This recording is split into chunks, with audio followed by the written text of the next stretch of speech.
Leave your ego at the door and get ready to be raw. This is Strength to Overcome, where real men find their strength in weakness. All right, guys, welcome back to the Strength to Overcome podcast. I'm Ryan with my co host Matt, and today we have an amazing first guest on the show. This man has been to the top of the top in the basketball world. He grew up out in California, played a year of college ball at UC Berkeley, California, Berkeley, was drafted in the second round of the 2002 NBA draft. And we're here today with Mr. Jamal Sampson. Jamal, great to have you on with us, brother. Yeah, it's good to be on. Good to come on, get a chance to talk to you guys, kind of share my story. I've been checking out the podcast, like what I see, and excited to talk to the audience today.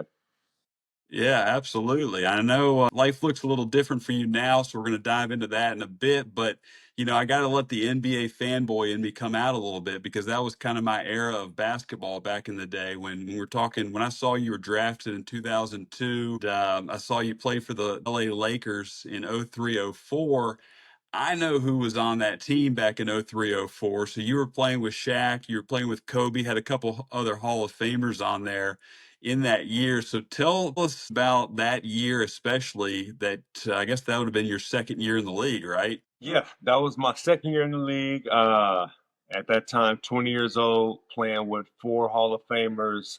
It was a unique situation getting to play with guys that are legendary like that in the game of basketball. Guys I grew up at that time watching, and I remember being in junior high, watching Karl Malone, especially. So playing with guys of that caliber at such a young age, being able to learn from them and having that experience it was cool. Yeah, yeah, I didn't even know that. You had said Carl Malone, Gary. You said Gary Payton was on the team as well. Yep, Gary Payton, Karl Malone, Kobe, and Shaq. We had a lot of other guys that possible Hall of Famers. Horace Grant, Rick Fox. It was just a veteran laced team. It was a cool experience.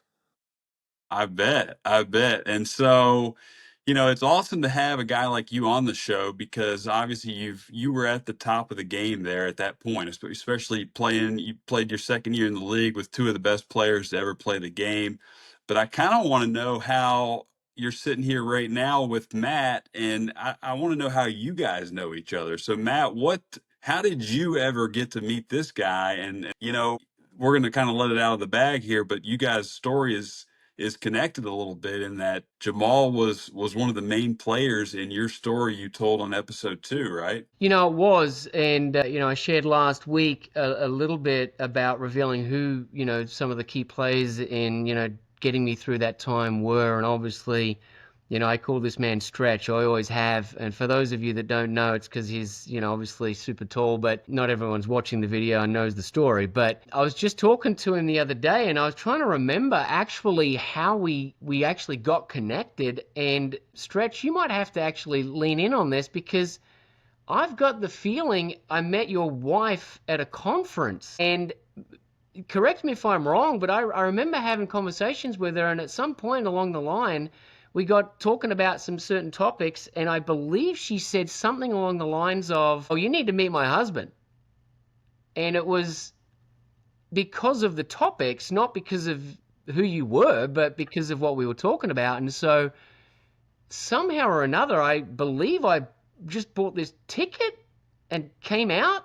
I really don't remember. Honestly, that because of my testimony and everybody knowing that was a pretty wild time in my life, a lot of it is a bit of a blur. So, Stretch, can you just remind me? I may be way off there. I don't know. Yeah, I'll refresh your memory. So, unfortunately, you're the old guy here. Me and Ryan are the young guys. We still have memory space. So, how this came about was we were in Charlotte at the time, and you did meet my wife. We were at a biblical conference, and I was actually giving my testimony. And you heard the testimony, and afterwards, you came up to me after the testimony, introduced yourself. And yeah, you had met my wife prior and she had told you about me. Then you heard me talk. And out of the blue, you were just like, I just kind of need to get away, clear my mind. Hey, do you mind if I come visit? And yeah, that's kind of how it went. I was like, okay, this is a little different, but sure, okay. And then you literally bought a ticket that I think it was like 2 weeks later and came out to California from Virginia, and that's how it all started. You know what? That is it. And it's funny because there's some other portions of my testimony that I shared where I've, bought tickets, same day or next day. So yeah, that sounds like me. So where did we go from you guys first met to the point where, how far back was that to the point where, Jamal was the one who ended up carrying Matt up the stairs at his house when Matt, you were in the middle of your fasting and all that. Well, it sounds to me like my memory's shot. So, Stretch, if you remember the story better, that's fine. I remember coming out to California a couple of weeks after that moment you described and spending some time out there. And obviously, we connected on a pretty cool level, but I think that was 2014. Is that right? Yeah, you are correct. And then life, took a few, left turns. And was that before? Oh, I've lost it. I don't even know what before that was. So I'm just going to go ahead and stop there because that was a rabbit hole I was going to chase down. But I think that somehow or another, Huntington Beach ended up being a place that I was meant to be and connected with. But it was through a series of random events that kind of connected us. And I think at the time we had left to go to Mexico, but didn't really ever probably plan on ending back at Huntington Beach at all. So my testimony tied me into kind of wrapping up my time in Mexico, and I really didn't have anywhere else to go. And then Stretch, obviously, you can fill in the gaps from there. But I mean, I truly, I was leaving Mexico, and I'm like, I, I don't have anywhere else to go, you know? Yeah, I mean, I remember that time that you guys were in Mexico and you were wrapping up in Mexico, packing up and everything. And yeah, you basically said like, I don't have anywhere to go right now. I'm like, well, come on to Huntington Beach. We got an open bed for you. So he packed up from Mexico. This is like 2 weeks into the fast. So he's still pretty mobile then and, normal looking at that point. So, he shows up 2 weeks in and let's just say by week four, I was carrying like 80 pounds of bones up the stairs. Yeah, yeah, that's pretty accurate. And you had visited, right?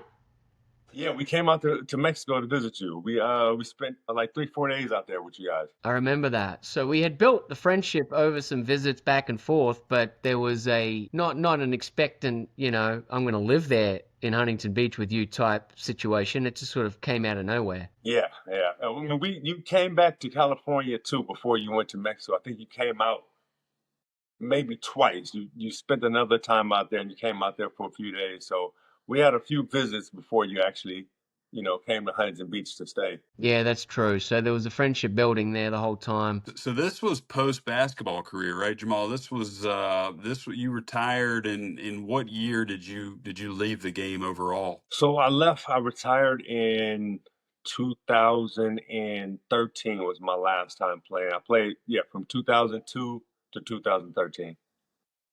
Okay. So that, I mean, you had a fairly long career by NBA standards, isn't that right? Yeah, I played some of it in NBA. I also traveled, played overseas a little bit, but I mean, in total, yeah, I had a pretty long career, like basketball career. Most careers don't actually go that long, but yeah. And so let's fast forward us a little bit. Take us through what your life looks like right now. What are you doing currently? At home, living in California. I'm still in Huntington Beach area, well, Southern California. Family man, married, 6 kids. Just raising a family now. That's pretty much it. Trying to be a father. I got a son that's starting to play basketball, so that's exciting. So that's pretty much it right now. That's awesome. Six. That's one. I was thinking five, Matt. One more than I thought there. So he's got six.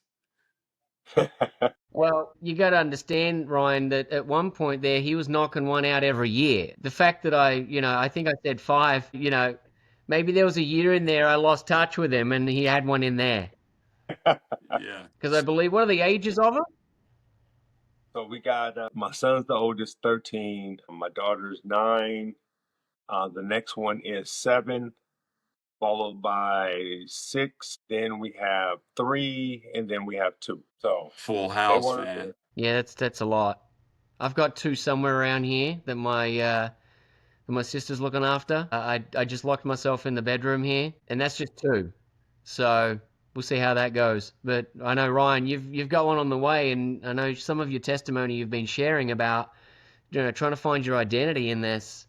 And you've got a bit of a master here. You can ask, what does that look like? Because you've been to the top, Stretch, and you've had a career that, let's be honest, it's a long enough career and credentials that you could still be in the game at some level doing something, but you're not, right? Yeah, I've had opportunities to go back and coach and player development type roles or whatever. But yeah, now it's just about raising my own kids. I mean, it's time consuming to go back and go into the coaching world. That's like being a player. I mean, you're dedicating your whole day, your life to it, and a lot of professional athletes, you give up that side, the family side, and being with your kids to pursue your career. I had my career, so now it's time to do the family side. That's what I was going to ask is, going from the top of the top playing for the Lakers, what has that transition been like? And as far as identity wise of, I was once playing alongside Shaq and Kobe, and now I'm at home raising these kids. Has that been a struggle for you at all over the years in terms of, taking a little bit of a hit to the identity? It is an interesting transition because to be a professional athlete, most guys, you're playing since you're 10, 11. Like that's your laser focus. Like that's what you're doing is playing that sport. So for me, it was basketball. So every summer, that's what I'm doing all during the school year from the time I was 10. So to all of a sudden transition to one day, in your after 20 something years of that being your everyday life and working out, training to get better, and then switching that off. For a lot of players, you see a lot of guys once they retire, they kind of lose their identity. They might slip into depression. You have a lot of guys now with mental health stuff and stuff like that, and it's because of identity. They don't know what to do because this is all we've been doing for so long. So it was a bit of a transition for me. I've always wanted kids, so that made it a little easier because I've always wanted a family and always wanted kids. So it was, trying to take that mindset of always being the best and working out and just shift that to another focus, which is being a dad and trying to be the best in that atmosphere. So that's kind of what I did to keep that competitiveness. Is now I'm trying to be the best dad I can be. That's awesome. Yeah. Yeah, you just mentioned something there, Stretch. Before we dig back on some of your career highlights and lowlights, I just remembered a moment where during some of those visits out there, and I think during my recovery, there was some time where post fast and post time in Northern California, I came back, and something that you've probably never really given up is that you're a bit of a night owl because your career was all at night, right? Games are at night, they're late nights, they finish late, and you've always been one that is, bright-eyed between the hours of, 8 p.m. to 3 a.m. And I remember a story where you and I come back, and I was, trying to recover and get back into things, and I've come back, and it's about 10 or 11 o'clock at night. All the kids are down, or the ones that you had at the time were down, and you looked at me, and you're like, all right, let's go work out. And I'm like, what are you talking about? It's 11 o'clock. Or it was late. And you're like, oh yeah, I joined, 24 hour at the time was still open. You're like, yeah, I joined 24 hour. I go, at around midnight every night because there's no one there, and that's when I'm still awake. And so you dragged me to this gym, and of course, you mentioned like 9 plates aside, even in your retirement, and I'm there working out, and we did a lot of workouts together later on as well. But I remember this particular time we're working out. I'm working out with Jamal Sampson, for crying out loud. But it's at midnight, and I'm trying to spot him, and of course I'm not even barely awake. You don't put the little white guy spotting this guy benching all these pounds. You don't put him as your spotter at midnight. You know, so there's a real good chance I could have killed him. So you know, dangerous stuff there. I'm glad. I think 24 is closed, is it? I don't even know. But anyway, I'm glad I don't do that anymore because I can't work out myself at that time of night, let alone spot someone. You remember that, don't you? Absolutely. I remember those days. Literally, he's telling the truth. I dragged him to the gym. Um, yeah, for me, I still had to work out. Like it's hard as an athlete to turn that off right away. Like I mean, just working out every day. So obviously with kids, it's hard to get away during the day. So you go in that night, there's nobody in there. It's free, it's open, the kids are asleep. But yeah, this guy was already acting like he was in his 50s. I had to drag him out the house, the whole nine. Great. Walk us through what a normal day was like back then when you were 20 years old playing for the Lakers. What was a day like back then? Back then, typical basketball day. I mean, we have such a interesting schedule, I would say. You wake up, practice at 9 or 10. You go in, you got to get treatment. Most guys during the course of a season, there's really not many players out there that are healthy. So you spend a lot of time in a training room, recovering from injuries, getting treatment, stuff like that. And a lot of time watching film. Basketball is a lot of film, watching tapes of games, your plays, other team plays. So that's about a few hours right there. And we spend a couple hours on the court doing drills, shooting, then you train, weightlifting, whatnot. So you're probably in the gym from you say to about three, 3-ish, 4-ish, doing one of those various things. Then after that, you pretty much got the rest of the day off on off days, practice days. If you have a game, you go to shoot around for 2 hours in the morning. You get the afternoon off, and then like, most games start about 7:30 local time, wherever you're at. You get to the gym about 4:30, get prepared for the game.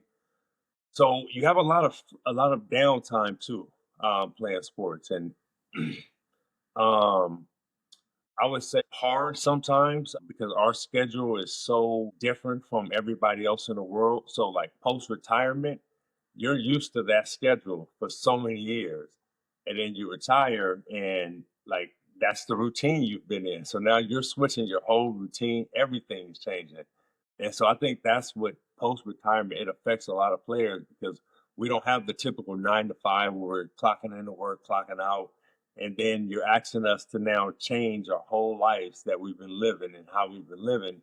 And it's mentally hard for a lot of guys to do that. Yeah, I bet. I bet. Did you struggle with it at all, was it the transition for you? Did it go fairly smoothly? I would say I didn't struggle badly with it, but it was a struggle. Like you find yourself not knowing what to do at first. Post career, you're just like, what do I do now? And a lot of guys too, like depending on how you've managed your money too, that's the biggest thing because if you do need to work or do whatever, you're retiring from something you've done for 20 plus years and you don't have a resume to get into anything else. You haven't been doing anything else. You haven't been preparing to do anything else. Everything's about the next contract in basketball. So post retirement now, all those things are in your head when you're transitioning. Like, how am I going to continue to make money? How am I going to continue to keep up this lifestyle? Especially because you're not going to get a 9 to 5 that can provide the same finances that you've been making in sports. So these are all things that make the transition hard. You're thinking about, you're trying to work out and stuff like that. Yeah, I could see how that would be tough. Do most of the guys, I know you can't speak for all the people in the league, but do you think a lot of the guys get in trouble in terms of finances after they stop playing to the point where they have to go find something to do to make ends meet, or are most guys pretty well set if they're managing their money right? Well, I mean, I can share this because I mean, it's a pretty known fact, but I mean, I think the last statistic that came out was I think it was 3 years post retirement. Most guys have filed bankruptcy or broke 3 years post retirement. So Wow. it's a huge struggle. I think for football, it's even sooner than that than it is basketball. So it's something that doesn't just affect basketball; it's professional athletes in general. So that's probably the main thing that's the hardest to transition because you're asking somebody who's been making millions of dollars per year, who has the expenses of someone making millions of dollars per year. And then all of a sudden, one day it just stops. And usually the bills and the expenses don't stop all of a sudden. But now the income that was coming in is not there to pay for all that. And the transition becomes really hard. It's like you're asking somebody to change their spending habits overnight and all this stuff, and it's difficult. Yeah. Yeah, I can see how that would be a big challenge there. But it sounds like, I mean, you're what, 12? No, you're about 12 years into retirement. You've got your 6 kids, and seems like things are going well. You must have a pretty good support system with your wife there in California, right? Yeah, definitely. You know, getting married, having kids, that made post retirement a lot easier here, and having support and having a family and having something to strive to do well for.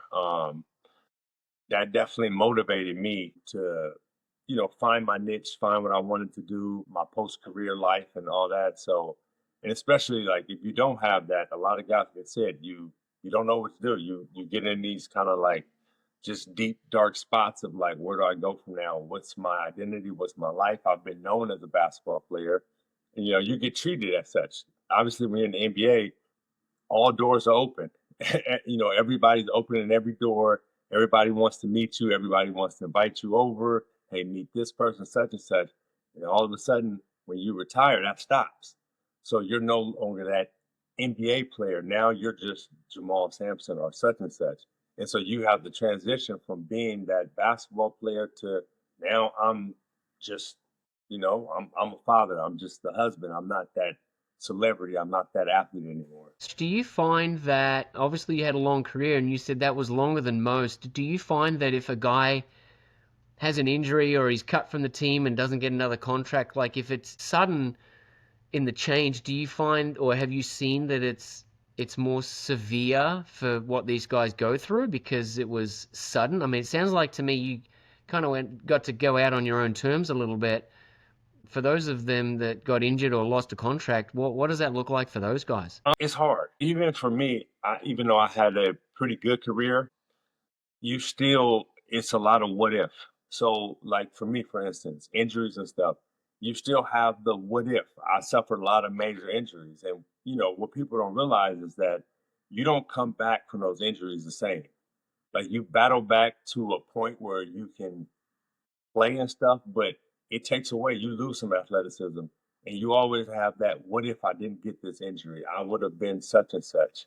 I would have been this player. Or you might get injured during a contract year and you don't get that big contract. So I know a ton of guys who careers were cut short, and you see a lot of those guys that are struggling in life because they had this immense amount of talent. They know they could have made it, but it was cut short due to an injury, something that was no fault of their own. And for me personally, even though I got to play that long, I never developed into the player I know I could have been because of injury. And so um, that's kind of hard to accept sometimes because like you see guys that you grew up with that you knew you were better than, and you see them still playing, and you're like, man, I know I was better than him. And you're looking, you're like, if I didn't have that surgery, if my knee didn't blow out or such and such, I would have been XYZ.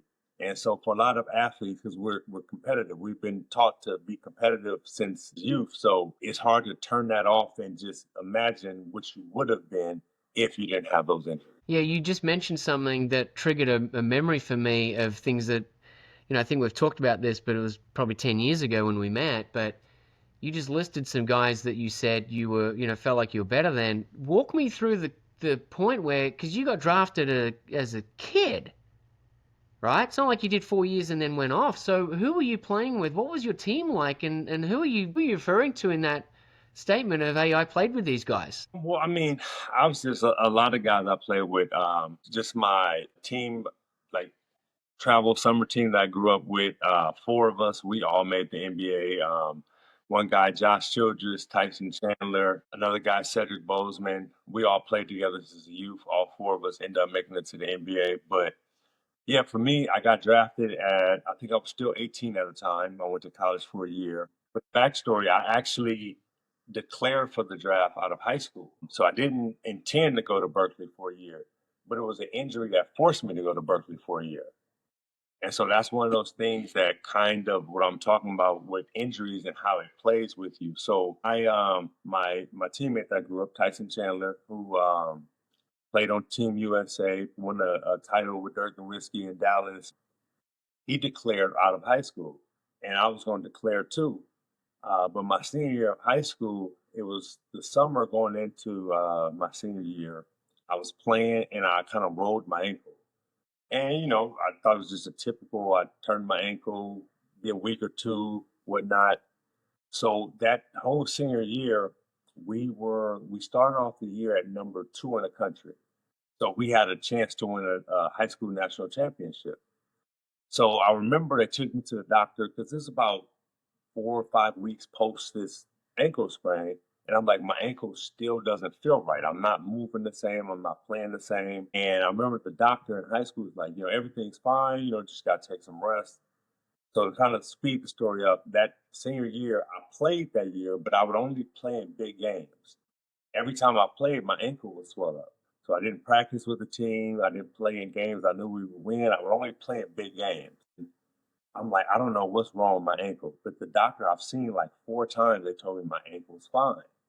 So when it came time for the draft, I couldn't work out for any teams because my ankle was still messed up. So I ended up pulling out of the draft, even though I declared, because I'm like, I'm going to fall in the draft not being able to showcase what I can do or work out prior to the draft. So I ended up committing to Berkeley. I went to summer school at Berkeley. So once I entered summer school at Berkeley, they could take me to their doctor. So they took me to the 49ers doctor at the time. He took images of my ankle. Turns out I had a bone that had broke off and I had torn ligaments in my ankle. And so I had surgery the Oh, next day. Now, this wow. this caused a lot of bitterness in me because I'm like, there's no way the doctors in high school didn't know this and couldn't see this. But we had such a good team, they never revealed this to me. They let me play those games and never told me what was going on with my ankle. There's no way they could have missed it. So that right there is one of those things like, you know, I know a lot of players that have done this. You hear about today, like guys not trusting team doctors and going to get second opinions and stuff because the team, their objective is to win. It's not always your health. So that was one experience that started for me early that changed the trajectory of my career from coming out of high school, being a top player, to now having to go to college a year. And my ankle had been locked like that where I couldn't move, I couldn't bend, lost a lot of explosion, and it was sitting in this position, not being able to bend for a year. So even trying after I got the surgery to get the range of motion back to do all that was very hard because it had been locked in that state for a year. So that changed my athletic ability going forward for the future. And so, these are things as an athlete you have to overcome. It's like I can't quit now. I still got to keep going, even though this happened. Yeah, because I mean, you eventually got drafted that following year and went second round, right? And that, were you relieved at that point to get drafted, or were you disappointed? What were your kind of your emotions around the draft in '02? Both. It was like one of those things where you're happy.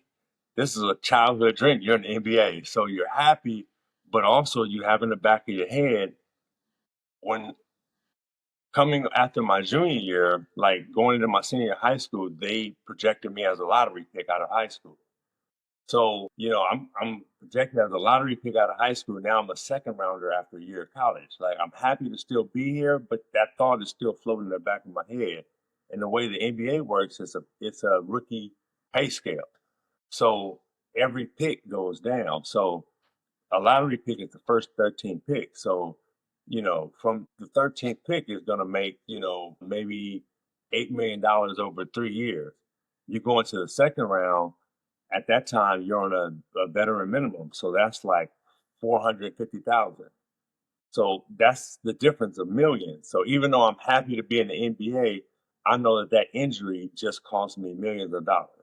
That them not telling me about that injury and me getting it taken care of right away, rather than playing for a year and then finding out how much damage it was causing. Yeah, that's tough. Yeah, I could see, and I think that probably goes on a lot, like you said, where the team doctors, team managers, even coaches know about things, and they're having to kind of manage these injuries to try to get their wins in the W column, and sometimes put the health of the players on the back burner. Yeah, it does. It happens more than people think, and it's it's one of those things where as players, especially before now, I mean, now it's a little easier because there's social media and stuff, so it's easier for a player to voice stuff and kind of say stuff. But back when I played, there was no outlet for players to be able to talk or speak up or say, "Hey, I had this injury. I was diagnosed wrong like this." It was like you were fully subject to whatever was put out in the media. So there could be a guy who was hurt and had been hurt the whole time, and nobody knew, and he can't even express that. Yeah. You mentioned the word bitterness, and obviously, I've got no way to connect with the level that we're talking about. Like we're talking about you playing with the best of the best, and you still got to play with those guys, right? So even with your injury, they still saw so much value in you. I mean, even now, I know that I've known you for a long time, but even now, hearing the story fresh in my mind, I'm thinking, like, how good would you have been? Because we're talking about you still making it to that team Mhm. with this debilitating injury. And the only way I can think about it now is I think I'm maybe thinking about it a little differently because those of you that are watching, I had surgery on my bicep. For those that this is their first episode, but I had bicep torn 6-7 weeks ago, and those that are watching, this is me trying to make a fist. Like this is a fist, and I'm trying to make a fist as hard as I can, and that's all I've got. 6-7 weeks in, and that's with surgery. So now that I'm hearing your story again, having been through this situation, I'm thinking you played on an injury for a year with a restricted range of motion and then had surgery on it. I'm 6 weeks in and can't make a fist. So if you made it and were still drafted after a year of being injured and playing on this, I'm looking at it now in a whole new light. Like, I mean, we easily could have been talking to Hall of Famer right here. Seriously. No, I mean, I'm not like blowing smoke. I'm literally, now that I'm kind of picturing the difficulty of how hard an injury is to come back from, and I'm 6 weeks in, I can't even fathom that you still got drafted by a team that had, Kobe and Shaq on it, for crying out loud, and you were already broken. Yeah. And you were, just to give folks, Jamal's 6'11", so you were playing the center position mostly, right, Jamal? Okay. How do you handle that? I mean, I'm coming at you now, but how have you handled that? Because I mean, I'm just looking at my career falling apart over here because I can't make a fist. But we're talking about a career that was worth tens of millions of dollars, and who knows, championships on the line here. Can you still watch the game and enjoy it, or is it just, you're bitter towards it? No, there was a time though during my career I definitely had some bitterness. That ankle injury, I ended up having two more surgeries on that ankle.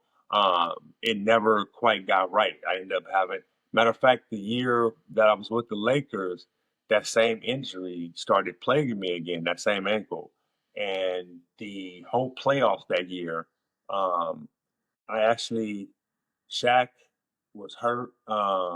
Horace Grant was hurt for a while. So I actually had got to start for that team. I started 2 games with the Lakers that year. I had got into the rotation, and I remember in practice one day, the ankle, like the ligaments in there, never quite fully healed, and it just kind of buckled on me and kind of gave out. And I ended up having surgery again on it, so I missed the half of that. And that was, the playoff finals run, and that was all due to the original ankle out of high school. And so, of course, I'm bitter. Like, man, if I would have known this in time and taken care of it, this could have played out totally different. And but at the end of the day, like, I know plenty of guys who never even got the chance, who got hurt in college, never got the chance to make it to the NBA, who had, career-ending injuries. And these are guys that I personally know. And I'm like, here I am. I'm bitter over these injuries. I ended up having like 7 surgeries during the course of my career. I suffered a lot of injuries. But I'm like, I actually still got to live my dream though. And so it took me a while, but once I shifted my mindset to like look at the glass half full, like I actually lived my dream where there were guys who were just as talented as me who never got the chance to live their dream. That put it in perspective. Yeah, how did you handle? I mean, you're looking back on it 15 years later or 20 or whatever it is now. How did you handle it in the time? Because as a young in your early 20s, you're looking back on it now as an overview, but at the time, how did you handle it? Because I imagine you didn't have this type of disposition the day after you had a surgery and you missed the playoffs with Kobe and Shaq. Like, you weren't in that mood. Like, how bad was it? Like, give me some insight, because there's no way you're waking up the next day after surgery with like, oh, glass is half full. Like, how low were you at that time? Honestly, like it's a recipe for disaster. So you're in a state of mind where you're bitter because you're injured, you're not playing, and obviously, as an athlete, you love to play. That's the fun of it. Like, you train for the games, you train for these moments. So you're that part of the fun is taken out, and the rehab is just, you know, people don't realize how hard rehab is, like how strenuous it is. It's every day, all day type thing because they want you back and you want to be back as soon as possible because I mean, when you're playing professional sports, every day could be your last day. And people don't realize too that like that's a mental strain because unlike working at a regular job, like any day you could be cut. There's only 450 players in the NBA. There's 60 more getting drafted. It's an international sport now. You have, players from Europe, Africa, South America. Like, your job is on the line literally every day. So when you're rehabbing with that in your mind. I got to get back as soon as possible. Otherwise, I might be out of a job. So during that time, you're not playing, so you got a lot of free time because you're not playing, you're not practicing, you're rehabbing all day. But especially when you're younger, you take somebody at that time in their early 20s, they got a bunch of money in their pocket, and they've got a bunch of open time. So you find yourself going out a lot and partying and doing stuff and getting into the stuff you shouldn't be. Um, and that just takes you further down the hole of like, feeling sorry for yourself. Why am I in this position? So my mindset back then definitely isn't or wasn't what it is now. And it took a while for me to get to the point where I was able to look at it and in that perspective. But a lot of it is just, you're going out, you're hanging out, you're bringing, friends along and, taking everybody out to party. And that's just kind of the cope with like not being able to play, not being healthy, not being what you think you should be. It helps you cope with it at the time. Yeah, that's powerful because we just talked about coping mechanisms, right? On one of the previous episodes, and so my past with using alcohol is a bit of a coping mechanism, and now you can see on a different level that there can be some other coping mechanisms with situations like Jamal went through, right, Matt? Yeah, and I mean, we've shared, our current and back stories. We're addicted to pornography, we're addicted to drugs, we're addicted to alcohol, we're addicted to sport, we're addicted to gambling, or being on the internet or watching YouTube videos, right? It doesn't matter, what it is. They're all coping mechanisms, and we find these dopamine hits to fuel that professional athlete in us or career person or whatever we're missing. We try and find something to replace that high. And Stretch, I was just kind of thinking, how or what did you use to replace the high of being on court and being in that arena and then being injured, and then you said the party scene and all that, but what did you find was your coping mechanism, or what did you find was your passion, or we term it different things in a previous podcast, but what did you find, or what did you find was your weakness, or what was the struggle for you? During that time when I was going through all this and the injuries and the rehab and all this stuff, being off the court, not being able to play, the coping mechanism was women, going out and chasing women at that time. That was how I cope with not um, being able to do the thing I loved. And so that's the routine I got into, was just going out. Like I said, you got friends, you're paying for everything. You guys are going out, you're partying, you're looking for women all night, and you're out in the party scene, and like you get down that hole because obviously when you're in the NBA too, you have access to things and doors open where you can go to places that, you normally wouldn't be able to go to and do things you normally wouldn't be able to do. So it's an easy path, an easy road to head down. And, it fulfills a need, like something there that you could do, someone you could talk to, always, another girl, somebody that could, you can spend time with because you got all this leisure time being with the injury and being injured. So that was probably my my biggest coping mechanism at that time. Yeah, I appreciate you sharing. I know that for a lot of guys out there, right, we got to have something, and finding the right thing is so challenging in today's times because it's in front of you. I remember even 20 years ago when cell phones were barely around that it was different than it is now, and in today's terms, and I've talked about my issues there with trying to stay focused, and social media and images and reels that some of the things that people put out there, and you can get yourself caught into that world, and you just one step away from completely self combusting into living that life and giving up, losing marriages and children, and you really can't play that game, and it's a slippery slope, right? Extremely. Yeah. It's an extremely slippery slope. It's hard to, that's a hard mindset to get out of when you're living that life too. Post plan, when you want to start a family, you want to have a marriage, you want to have kids. When you go down that hole of chasing women all the time and going out and all this, to then turn the mindset to be a family man, be faithful and all this stuff. So a lot of athletes struggle with that. Because it's switching of a mentality that, uh, you know, quite frankly, the world promotes. It promotes, like, when you think of athlete, you think of, the first thing people think of is partying, women, fame. Like, those are the things you see associated with it. You hear about the Showtime Lakers and Magic Johnson and going out, and these are the images that are put in your head. So if you do want to have a successful family and all that stuff, like, you're completely retraining your mind to think of home life, being with one woman, marriage in a completely different light than you've been taught while being an athlete. Yeah, and that's, I think, like you said, a lot of guys are going to struggle with that. And, I've got, I've got my own coping mechanisms over the years, and just kind of wondering. I'm in a little bit of a obviously different situation than you were, Jamal, but I'm getting ready to have my first child here in a couple months, and be a dad for the first time. And I've kind of lost that, not lost. You see how I even term it as a almost like a victim mindset, right? But I don't have that career that I once had, whether it be in the golf world or the fitness world, owning gyms, or being a PGA professional. But what tips would you have for somebody like me who's in my position, who's getting ready to embark on a journey of fatherhood, and that be the main thing? Because that's kind of where I am here in about 6 or 7 weeks. Yeah, well, no, first,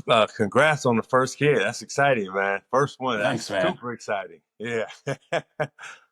um, but I mean, I would just tell you, I mean, my biggest thing, especially, like, I mean, when you have a kid, like, it's there's no other love. I mean, like, it's, you think like you can't replace that love from a career or sports or basketball or golf or whatever it may be, but like, having a kid is just like nothing else. And so, honestly, like, I would take the the things you think of when you think about, like, what you lost, and I use that as fuel, because everything in sports is using things as motivation. Like, you hear players that will make up stories just to motivate themselves, like, this player said X and such, just to give themselves this extra motivation. And so it's always been a mental thing of using whatever motivation that you can take to make you the best player. And so for me, it was like using all these things that I was looking at in a negative light, whether it was being injured, not fulfilling my potential, and like, okay, now I'm gonna be a dad, I'm gonna be a father, I'm gonna be a family man. I got a chance to maximize my potential here to the fullest. So I'm gonna use all those things that I think that I got shorted on to make sure in this career field that I'm the best. Like, there's nothing gonna stop me from being the best. So every day, that's what I'm taking. Like, I'm gonna be the best dad. I'm gonna be the best husband. I'm gonna be the best family man, provider for my family. Like, this is an arena where I'm gonna be that number one pick out of high school. Like I'm gonna give it everything I got. So I just retrained it and refocused and use that as motivation to be the best in this arena. Love it. That's awesome, man. That's cool to see that you take the same sort of mindset that you do toward anything, with in the basketball world toward fatherhood. That's pretty cool. Appreciate it.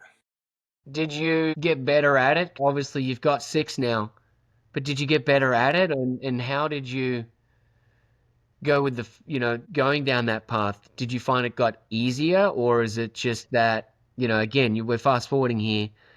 Do you find that you can say that now, but during that transition, were you tempted to, you know, feel sorry for yourself, have that bitterness, or, with the temptations to the party scene and your friends that are still playing? I mean, were you still kind of bouncing back and forth from wanting that? Like, how did you completely make that transition over, or has it been a 10-year journey that you're still on? Yeah, I mean, you obviously that there's the competitiveness side and the sports side that never quite cuts off. You watch a game and you kind of miss that atmosphere, and it's nothing like playing in front of a crowd like that, and the type of emotions it brings out, and so you miss things like that. But at the same time, not really thinking about it as far as like going back into the party scene and all that stuff, but knowing that now I have to be an example because it definitely is something that's scary, especially like Ryan, you going into your first, like you have thoughts, you've never been a dad. It's a scary thought, like this is a new world that I'm entering. Like I got somebody that I'm responsible for, somebody that I'm the example for. So I remember having all those same feelings. It's like, yeah, I've played in front of crowds, I've been responsible for stuff, but like now I have a life that I'm responsible for. And so for me, I have six, but I think the first one or two was the most difficult because I didn't know what I was doing. It's kind of like in your sport. The first couple of years is the roughest. Like you're learning the fundamentals, you're learning the basics. Like once you've been playing it for a while, right? Golf, you go out, once your golf swing is down, you go out there, you're confident, you got your stroke. But when you're first learning, like things, mechanics is off, your swing is off sometimes, you got hits in it, what not. And so I think like for me, the more kids I had, the easier the road became because like now I'm used to it. I know what to expect. I have a routine. I have a program. Like the fundamentals of parenthood and fatherhood are down packed now. So if I had another two, it wouldn't be any harder than I think the first two was because I was unaware of what I was getting into. Stretch, what did you lean on when you said it was tough the first one or two? Was there a community where you had some close friends? I mean, where did you find that strength? Because I know on your own, it's hard to do any of that. Where did you find that strength? It was definitely community, guys I grew up with, having a faith base with friends I grew up with and stuff during that time. That was instrumental because, like I said, I was changing my whole mindset on life and how I viewed life, how I viewed responsibility, women, everything. Like all that had to change, and like I said, it was also me realizing that I was going to be my oldest is a son, so it was me realizing I'm going to be his primary example. So I have to be able to set that example. So I took that very seriously, and I knew that like I'm a super competitive person. Like, and I have to compete in some way or another. Like, I don't care if it's a game of Monopoly. Like, I got to compete somehow. So I'm like, I gotta focus this competition on being a dad. Like, I gotta make sure I'm there every day. I gotta make sure that I'm doing the things I need to do. And like I said, leaning on friends, family, other people that I know that have kids. Like I said, in sports, a lot of it is learning, watching film. It's learning by watching the other team. And so it's the same thing being a dad or a parent. Like you're learning from others. You learn parenting tools from others. You're gleaning on things you see other parents do that they might have failed at, succeeded at. There's always a constant learning. Even now, like there's people, as my oldest is 13, there's people with kids 15, 16, 17 that I'm still looking at and learning. So learning process. 'Cause I don't have any kids that age. Even though I have six, none are that age. And so as they progress in age, there's still new stuff you're going to go through that you haven't been through that you can take helpful hints and tools from people to be prepared for. So I'm always a big proponent of being like um, doing preparation ahead of time. I don't want to be reactive. I want to be proactive.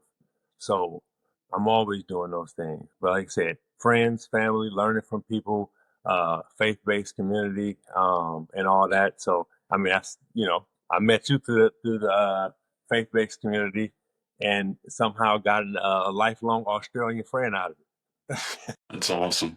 That's Yeah, awesome. there's no doubt. I feel like I got the good side of this storyline, and I know that over the years, there was a time there in my darkest time where it didn't look like I'd ever even be married again, let alone have kids. And I know that you played an instrumental role in just getting me through the darkest times and keeping me encouraged and motivated. And obviously, the fast didn't go the way it was originally intended, but the Almighty had a different plan on how that was going to play out. And even now to this day, I still have my kids experiencing some things that I know I got from you, because during that fast I was on the bottom bunk of your oldest, and I think he was 5 at the time, so 4 or 5, something like that, which is now the age of my oldest. And I was on the bottom bunk of that little fella, and I remember thinking at the time, like, what is this kid gonna grow up remembering and thinking, like, this, as you said, bag of bones under his bed. The kid must have been tormented and, like, sleeping with one eye open. I mean, poor little guy, right?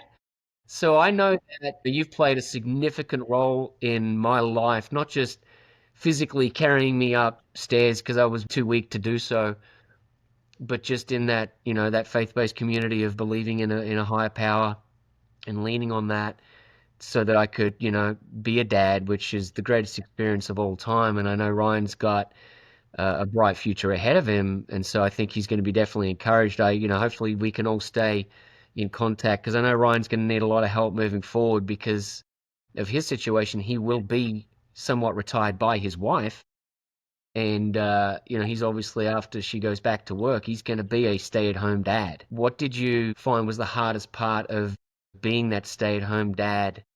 Yeah, so being a stay-at-home dad probably is one of the, I would say, toughest but most rewarding like things I've ever done. Um, and so I've taken that approach of like taking it as a job. It is a job. Like I have a ton of respect, like from when I was a youth, like younger 20s to now being a stay-at-home parent, of the type of work it is to be a stay-at-home parent. Um, and so just being home with my kids, knowing that I'm their biggest influence, I'm there with them day to day, teaching them. Um, and that's the most important thing, is being their biggest influence day to day. Like when you're a stay at home parent, they look to you for everything. They're learning your habits, morals, thought processes, how to process things, think about things, decipher things. Like everything comes from the parent that's at home with them the most. So like it is a job, and it is the most influential thing that your kids, especially in the young developing years, because when they're younger, kids, that's really where they built their foundation on how they think, critically think everything. And so with that said, like I would just encourage Brian, like, use this time. Like, your kids are only going to be that age for a short period of time, and it's going to be hard. It's going to be some sleepless nights. It's going to be some frustrating times. But at the end of it, like I said, it's the only job that is this hard, but that rewarding. Like nothing else in life you will ever do will be as rewarding as being there for your kids at that young age, and like being able to spend that time and impart wisdom in them and impart things with them. Just to follow up on that, how do you handle that? Because obviously you've got 6, and this is what you do, and nobody sees it, right? And you've gone from this career from probably when you were just a little kid.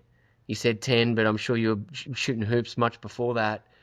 How did you transition, or how do you handle being in the limelight and having thousands of people see you, know you, pat you on the back, or there's this instant, affirmation of making a play and doing something good, to now all of a sudden I know that, for 16, 18 hours a day, you are doing all this work and nobody sees it. Yeah, no, I know what you mean. So I take it as, you know, um, there's a ton of guys you say in sports, right? That aren't the Kobe Bryants, aren't the Shaquille O'Neals, they aren't the Steph Curry, they aren't the superstar players, right? And they're spending hours and hours in the gym every day trying to get better, putting in all this work. They don't get the same type of publicity. They're not in the limelight. I'm minded to the same thing. Like, I didn't have the superstar career like those players, but I still had to put in the same amount of time, if not more, to get where I was. And so the same thing with being at home, being that parent. It's like you still got to put in all that work, even though people don't see it. Like when you're in the gym and you're working out, there's nobody around, there's no media around, there's nobody to see all the extra work you put in. That's the same with a parent. It's like nobody's gonna see all this extra work I'm putting in with my kids to teach them. Because I'm gonna stay at home. I homeschool my 6 kids. Nobody's gonna see that. But at the end of the day, like you see the reward, and it's just like as a player, it's like if you need to work on being a better shooter. Nobody sees the 1,000 shots you're shooting every day, but you see yourself progressing, and you have to have that mindset of it's not about what everyone else thinks because if I live my life, even being an athlete, on based on what everyone thinks, like in the world of athletics, it's the most critical world of all. Like you can have a superstar career, like say a Charles Barkley, but never win a ring, and you'll hear a ton of negative stuff. He never won a championship. Was he that great? So if you do it based upon what other people think, like you'll never reach your potential. So that's how I look at it as a parent. Like I'm not worried about getting the accolades from anybody else because the reward is me seeing my children be the best they can be. And so that's the way I approach it every day. It's like if my children are achieving the goals that they need to achieve and I see them progressing, that's what I'm doing for. I'm not doing it for the pat on the back, the accolades. And I tie that into my faith base is I'm not doing it to serve anyone else. Like if I'm gonna help somebody out, if I'm gonna help this person, I'm not doing it for the prestige of, hey, he gave to this person, he gave to the homeless. It's like, no, I'm doing it for the right reason. I'm gonna do it behind closed doors. No one needs to see I'm doing the right thing because it's the right thing. Yeah, that's such great. I want to share some of the stories that just came to mind about some of the things I've seen you do behind the scenes that, we'll keep private for now, but for the audience and those watching, I've seen an amazing, it's going to choke me up here if I start thinking about him too much, but I've seen you do some stuff that, um, brings a tear to my eye. So I'll stop there, Ryan. I'll let you take it from here because I've seen it and I've been it and I've seen it. So thank you for what you did for me and for the people that I'm not talking about on Yeah. camera. Yeah, man, this has been epic. Thanks for the great conversation, Jamal. Before we wrap up, I got to ask you one question though, man, because I'm not sure I'm ever going to get a chance to ask an NBA player another question again. Who's your goat? Who's your greatest of all time? I know there's been a lot of talk going around of who it is. In Jamal Sampson's opinion, who's the goat? Man, that's a tough question. So the reason I think the GOAT conversation is so hard because everybody has different criteria. So Yeah, if you're asking me who's the GOAT, one of the biggest things that I take into my criteria is longevity. Like, how long did you affect the game? And so yeah, for that person, I would tell people if you go prime for prime and you take a 4 or 5 year gap, I wouldn't call LeBron the GOAT. I do think there are players like MJ that might have that had a better prime of stretch of their career. But if you go how long he's been that good, and affected the game, there's generations like people don't realize. So LeBron came out in 2003's draft. He affected the 2000s. He affected 3 decades of the game. And there's kids today in 2025 still striving to play basketball like him. His impact on basketball was bigger than anybody else's. And so for that reason, I will call him the GOAT. Just the longevity and still playing at a high level into his 40s. I haven't seen it done before, so I will give him his props on that. that's huge, man. Wow, yeah, and that's a great point you made too. Because as I was prepping for this, I literally saw that there's only one active player playing right now who was back in '03, and that's LeBron. You're right. Yeah. Wow. That's cool. I love that answer. That's awesome. Well, guys, I can't thank you enough for the conversation. It's been awesome to have Jamal on the channel and talk a little bit about what he had to overcome in his career and some of those obstacles from his perspective, as well as giving me some tips on upcoming fatherhood and reliving some of his stories with Matt and their past. So, if you like what you heard, make sure you like and subscribe. Find us on Facebook, Instagram. You can always email us info.strengthtoovercome@gmail.com. And we're looking forward to having more amazing guests on the show as we go along, right, Matt? Ryan, beautifully wrapped up. And Stretch, thank you for being on. I know we'll continue to stay in touch outside of this, but just want to let you know how much it means to me, obviously, for you to be a part of this and be our first guest. You know, this is something that we see going the distance, and we want to build a community for men that are struggling through some stuff. So thanks for being on the show and sharing some of your personal journey. I hope that the people out there get something from that. And, by all means, we're going to hopefully maybe have you back on the show. Sounds like we barely scratched the surface on it. So thank you for being with us.